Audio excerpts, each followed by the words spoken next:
Story 1. Turning off the light in the basement and walking up the steps, I still run a little so nothing grabs me. Story 2. My mom told me that demons linger around in messy rooms, so I keep my room clean because of it. Every time my room is dirty, I am utterly convinced I am going to be chased by demons. I am a grown woman. Story 3. As a child, I have always been scared of dolls.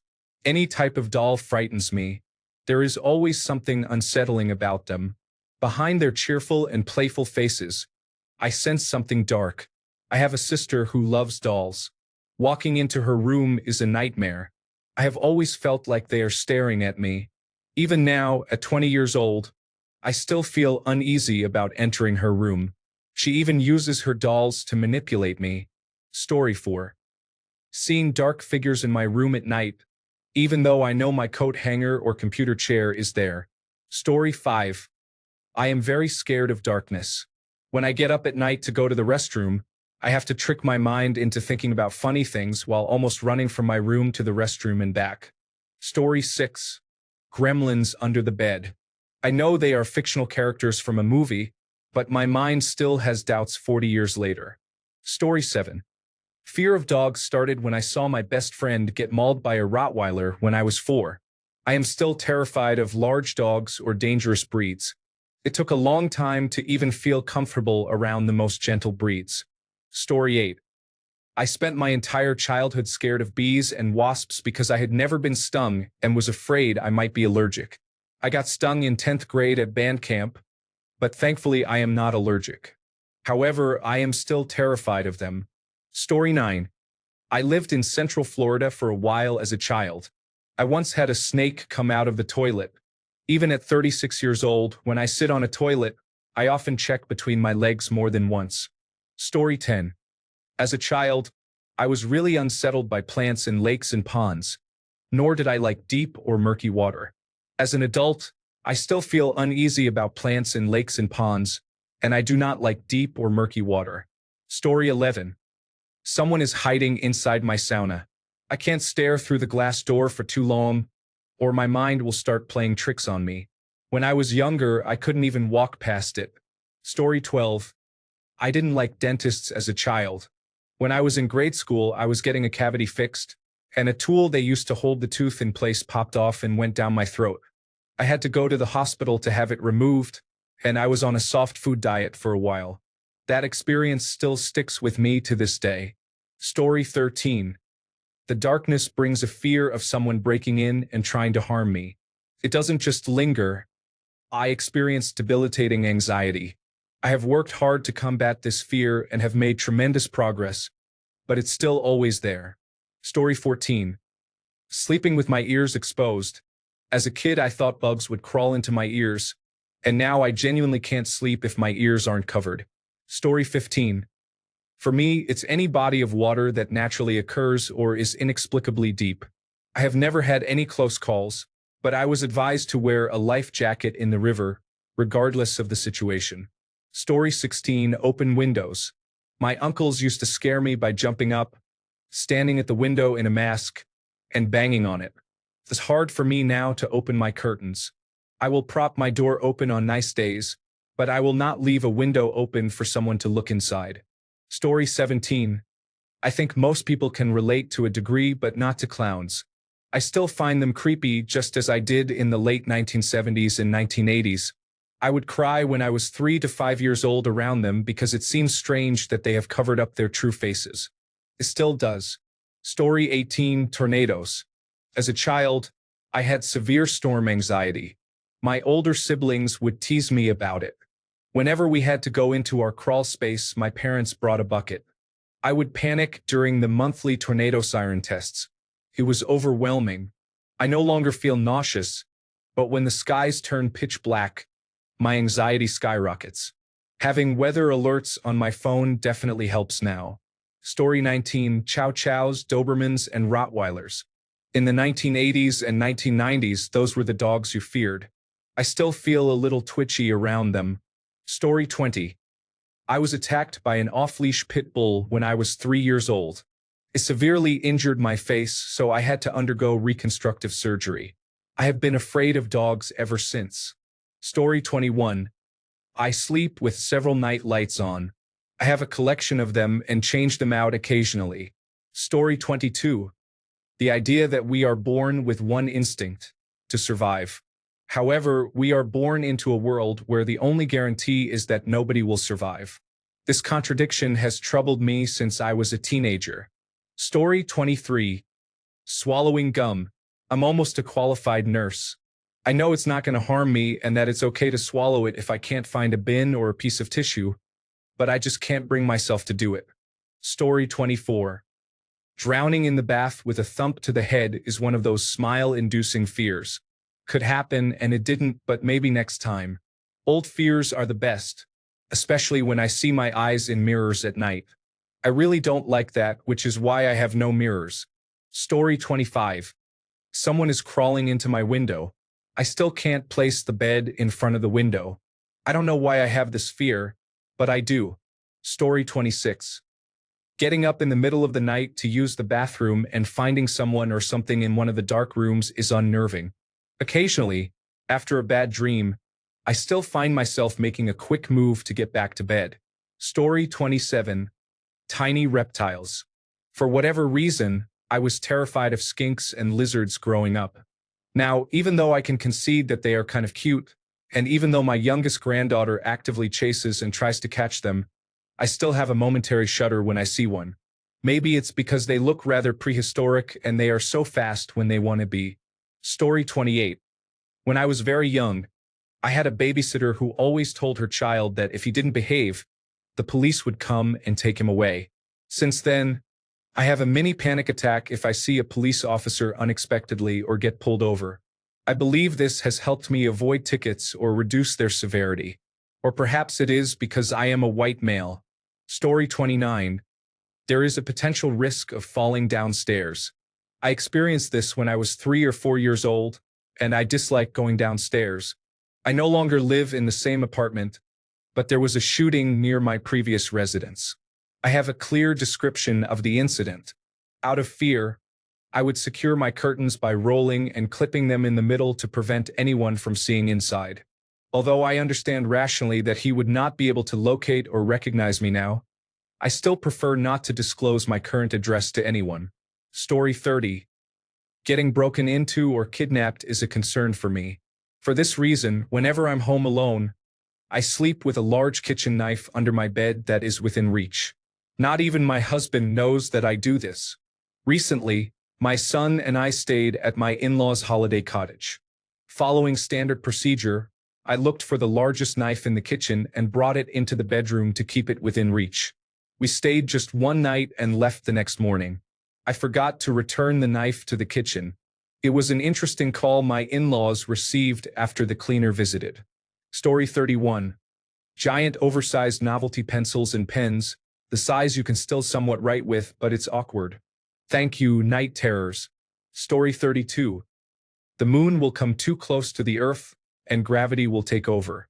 In another scenario, a random comet collides with the moon, causing it to ricochet like a snooker ball into the Earth. A new fear arises. NASA extracts all the moon's water, which leads it to fall out of orbit and crash into the Earth. Story 33. You will need to train the people around you on how to take care of you, reminding them to do it while trying not to annoy them. As an adult, you may forget that you have the option to simply leave. Story 34. Spiders and most insects. Ghosts and evil spirits. The fear of my children being kidnapped became overwhelming. Story 35. I still shudder a little inside when I look up at the night sky. I used to think I might get abducted by aliens. Story 36. Waking someone up. Once I went camping. Instead of waking up the people I was camping with when my blood sugar went low and I needed sugar, I injected myself with glucagon. It was the only time I have ever used it. Story 37. Walking on a steel drain grate and either falling through it or having the entire grate collapse into the drain while I'm standing on it. This is the kind of situation I'm referring to. Story 38. The collapse of society may occur during my lifetime, and it appears we are on the brink. Story 39. Lights are on inside the house without the curtains closed. I cannot see what is outside, but from the outside, they can see me. In the Netherlands, you often see large windows. When it is dark outside, people can almost see what is being served for dinner or what is being watched on television from the street. Story 40. Sharks in a pool. And back in 2011, a river flooded near this local man-made beach in my city, and sharks got trapped in it. This could happen realistically. Story 41. The darkness outside can be unsettling. While it's not so bad indoors, I would still prefer to go back inside if I have to be outside at night for any reason. There are too many uncertainties. Story 42. At 37, I still stay out of the water. I have always been terrified of being in water where I cannot have both of my feet planted and my whole head above the surface at the same time. I have no idea why. It is not due to scary movies or a traumatic experience. My grandfather had the exact same fear. Story 43. Growing old comes with aches and pains. Now I'm experiencing it. I discovered in my early 50s that I am autistic, have fibromyalgia, attention deficit hyperactivity disorder, allergies, and Parkinson's disease. Story 44. Still not completely certain the bottom step of the escalator isn't going to pull me down. I jump over it. Story 45. That a nuclear bomb will drop nearby and won't kill me with the initial blast, but later it will slowly kill me and my family with radiation poisoning. Story 46. Shadow monsters. I used to think that in closets, under beds and tables, dark hallways and sewers, there was a being I couldn't see that would grab me and eat me if I got too close. As an adult, I can tolerate the dark, but I do not like enclosed darkness. Story 47. The relationship between my parents and I will always be broken. In my adulthood, it haunts me worse. Story 48. I used to be terrified of the movie E.T.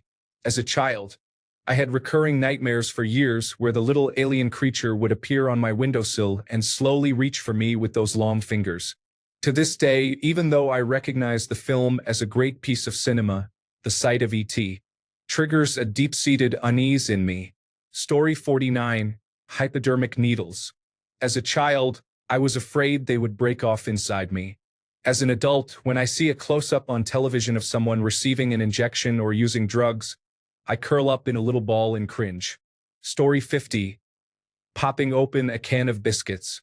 I know it won't hurt me, but I still do it slowly and as far away from my eyes as possible. Story 51.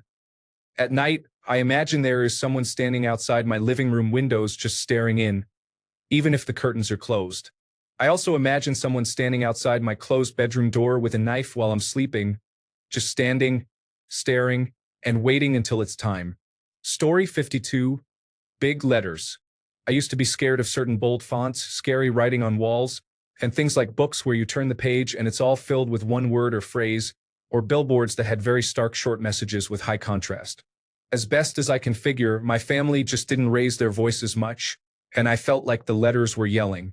It's strange, but at 37 it still hits me sometimes. Horror movies with writing on walls have a strong impact, and if I'm watching scary videos at night and the screen fills up with a big title card, I think, no, too scary, and we'll watch something else.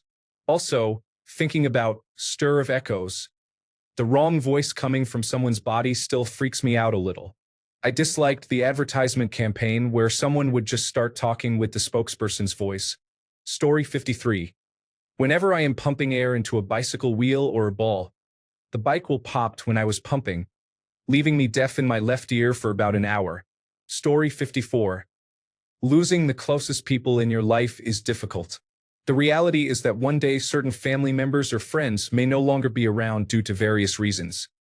You may outlive them, they may move far away, or something unfortunate may happen that causes either of you to not want to be around each other anymore. Story 55. Ice cream trucks. When I was young, my mom told me that ice cream trucks were how kids got abducted. To this day, if I hear an ice cream truck, my heart starts pounding. Story 56. Even as an introvert, my deepest fear since childhood has been being forgotten and left alone by the people I love. Story 57. Just hearing the emergency alert system shriek. Given how I am interested in weather, you would think that my constant exposure to the emergency alert system chime wouldn't affect me, but it still has me feeling overwhelmed. Story 58. I'm 15 and still afraid of the dark. Sometimes I wonder who grabbed my leg one night. Story 59.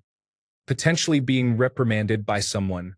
I am 6 feet 1 inch tall and weigh 230 pounds, and I spend too much energy proactively avoiding judgment and criticism. Story 60. In 2005, bird flu reached my country. We kids had no idea what was happening, but we were good at spinning horrific stories. I used to enjoy collecting feathers, but not after 2005. That fear lasted for about 15 years. Then, I began working at an animal shelter that also housed birds, and slowly, I started to enjoy collecting feathers again. Then, there was a new outbreak. I had no issue with the birds at the shelter, just the feathers. Story 61. If I am shopping with someone and they leave me waiting with the items while they run back to grab something, and they are the one with the money, I am still convinced I will go to prison if they are not back in time to pay. Story 62. When I dawdled going to bed when I was young, my dad chased me up the stairs, playfully tweaking my backside a bit. He told me that if I didn't hurry to bed, the Popskyer, German for ass vulture, would come to eat my backside, not in a sexual way, of course. I don't remember if he said the Popskyer lived in the wardrobe next to my bed or if I imagined it. The end of the story is that I can't stand when people run behind me up the stairs, and I still believe the ass vulture is living under my bed. I have never seen him, though, but if you know, you know. Story 63. Standing behind people who were taller than me and in small places. Back when I was at summer camp, I was behind a teacher who was angry with us and mocking how loud we were. She suddenly stepped on my foot and then fell back on me, leaving me stuck in a cubby. I was very small, both in weight and height, and I was 8 years old while she was 6 times bigger than I was. Story 64. I used to be awakened as a teenager by the sound of breathing in my room. My little brother heard it, and my mom called me one day years after I moved out to tell me it woke her up one night and that she believed me now. Even in my own home, many years later and on the other side of the country, at 4 a.m., I hear footsteps and an overwhelming feeling of a presence. Story 65. Elevators.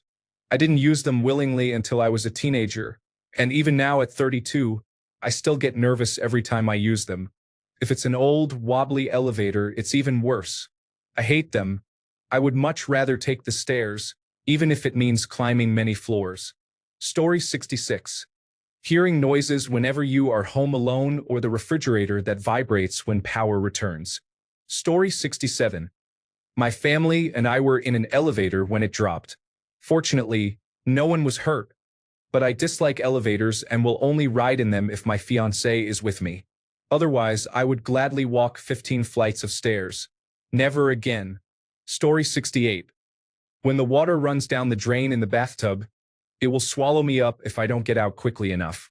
Story 69. My dad abused me for years. Even now that I am over 30, stronger, smarter, and bigger, I still feel a strong urge to run when I am within 6 feet of him. I dislike having to see him periodically. Story 70. Not having enough food for everyone at dinner is a concern. When the plate of chicken is placed on the table, you immediately realize that there is only enough for each person to have one piece. You may desire more, but you ensure that everyone gets some first. You refrain from piling food on your plate when it's clear there's not enough for everyone to indulge. Now, I tend to prepare too much food. It's driven by the lingering fear that there won't be enough for everyone to be satisfied, so I end up making an excessive amount. Story 71. Homelessness and the lasting effects of the 2008 recession caused my dad to lose his job, just as our rent was increased because the bank was pursuing our landlord's mortgage. We had to move in with my grandparents. Now we are in a precarious situation as my grandfather needs to be placed in a care home. When that happens, his will be enacted, and my mother will receive enough money to violate the tenancy agreement of our social housing. Story 72. It's completely irrational, but I'm 37 and I still jump into bed and cannot have my bare feet next to the bottom of the bed because I'm afraid monsters will get my toes. Logically, I know it's completely stupid, but my brain makes my skin crawl and I just can't do it. Story 73. Rain shower heads do more than just linger. I have been absolutely terrified of them since I was young, and I won't even step into a shower cubicle that has one to this day. Story 74. Fear of abandonment was something I experienced frequently in my childhood, and I couldn't understand how people who love you could easily let you go. Story 75. Walking on ice. I grew up on an island and walked on the ice every day in winter to get to school, so I thought I would be fine. However, what stuck with me were the days when the ice was forming and melting. My dad walked ahead and told us to put our feet exactly where he did, or we could fall through and get trapped under the ice, which was terrifying. Story 76. The dark. Mirrors in the dark. Our master bathroom has several large mirrors, and I am perimenopausal, so I have to get up and use the bathroom at least once every night. I always keep my eyes down because if I catch a glimpse of my silhouetted reflection, my mind will tell me that it has escaped the mirror and is following me. Rational fears that help you be cautious in potentially dangerous situations are understandable, but phobias are just difficult to live with. Story 77. That some kind of knowledge will be revealed to me that shatters my security and sense of self. It's a recurring theme in therapy. Story 78. I saw Jurassic Park in the theater the night before its release, seated in the third row center. I still look cautiously down dark alleyways and check my area for velociraptor safety zones. Story 79. I can't sleep with my foot hanging off the bed. I know there's nothing down there, but just in case there is, I know it will be there if I ever let my guard down. Story 80. We played Bloody Mary with the mirrors when I was a child. To this day, sometimes I don't want to look into mirrors with the lights off. Story 81. Monster under my bed. Except now it's a stalker under my bed. Sometimes I think it might be a boogeyman too. I just have mixed feelings about anyone being under my bed. Story 82. When I was 7 or 8, I lived in an apartment building that was infested with roaches, ants, and beetles. One time, in the middle of the night, I flushed the toilet, and a bunch of bugs started crawling out from underneath. I was horrified. I still keep an eye on the floor when I flush the toilet at night. Story 83. I can still freak myself out in a hallway or stairwell if someone enters the space with me, as long as I can't see them. I used to play a game to see if I could reach my floor or door without them getting close enough to see me, but after a while, I started feeling like I was running away from something dangerous. So I stopped playing the game. I can still terrify myself that way. Story 84. Quicksand. I am part of Generation X, and when I was a child, quicksand was considered a significant problem. It appeared in movies, on television, and even in comics. There was always someone slowly sinking and unable to escape. I still think about that today. Story 85. The dark, or more specifically, what is in the dark. I dislike looking out a window at night and not being able to see what is in the dark, such as the basement or even a dark room. Story 86. The dark. I used to hallucinate as a child and would see shadow figures in the corners of my room. It's not as bad now, but I still don't take chances and will always have some sort of light in my room. Story 87. I remember when I was a child, I loved to watch a French film called Duckaboo. It is about a little overweight boy wearing a yellow and black shirt. The film generally depicts his adventures trying to cheat on exams. I also remember a girl character named Grattan. She is the top student in the class and gets upset with him for cheating. My favorite character was Monsieur Nat Ouch, who represented my dream teacher. In Duckaboo 3, they went on a holiday trip with his father and her mother, as both their parents are in love, and Monsieur Nat Ouch has a crush as well. To summarize, there is a monster called Le Porce, which has an ugly voice and resembles a wild bear with the head of a pig. It was terrifying for me as a child, and I heard scary stories about it brutally attacking people. I unfortunately can't provide any images of it, but I can't believe how scared I was as a kid. I'm 18 now and was about 6 years old at the time. Story 88. Losing friends or being betrayed by them. Having people tolerate me rather than like me. I was bullied extensively in school, to the point that a group of about 30 people, including some supposed friends, created a group chat where they mocked me and insisted that I harm myself. I have reached a point where I assume most people do not actually like me. I believe that invitations to gatherings do not truly include me, and that even the slightest awkward moment is a sign that someone does not like me but is waiting for an opportunity to betray me. I remain defensive, largely due to unresolved issues. Story 89. I suffer from nervousness. Any sound makes me alert. One time, I went to drink water, and when I turned on the light, my grandmother was doing something I couldn't understand at that late hour of the night. I swear my soul left my body. Story 90. Badgers. My grandmother used to warn us to be cautious about encountering badgers because they can be aggressive. If they attack, they will bite until they can feel your bones cracking. I still think about this every time I'm on my evening walk, and I see badgers quite frequently. I either stop and wait for them to leave or turn around and walk in the opposite direction. Story 91. I am going to the garage fridge at my dad's house. There is a small closet area on the far side of the garage with a fridge and a deep freezer. Occasionally, there have been snakes in the garage, so when I go to get a drink at night, I half expect a snake to be waiting. However, only at night.